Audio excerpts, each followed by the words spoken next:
कोरबा करतला के ग्राम पंचायत फतेहगंज में CC road के भारी गड़बड़ी आघू आवत है। पहली बरसात में सरपंच के द्वारा निर्माण करे गए सीसी रोड ह गुणवत्ता ला बगल में रख के घटिया निर्माण ह पोल खोल दिस। सीसी रोड ह 9,10,000 के स्वीकृति होए में बहुत बड़े भर्राशाही नजर आवत है। गांव वाला मन के कहना है कि सरपंच के द्वारा बहुत ही घटिया निर्माण करे गए है। ये निर्माण कार्य लगभग 3 या 4 महीना होए में ही गिट्टी के उखड़े ले घटिया निर्माण ला दर्शावत है।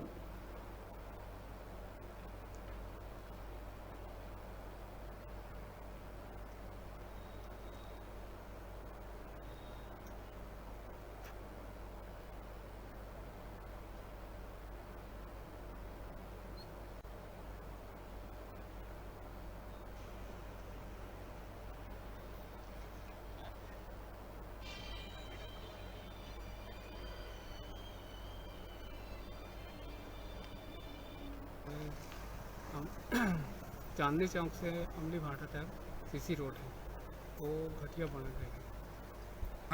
9,10,000।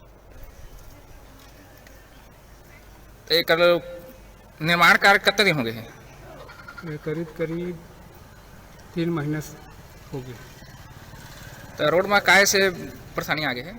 अब गिट्टी ला उठा थे, ऐसे झाड़ू लगे है तो पूरा निकल जाए। उखड़ा से कदम? हाँ, उखड़ा थे। तो एक ही जगह के उखड़ा के सभी कथी के उखड़ा थे? सभी कथी के उखड़ा थे पूरा। सरपंच द्वारा बनाया गया है, ठेकेदार द्वारा बनाया गया? सरपंच द्वारा।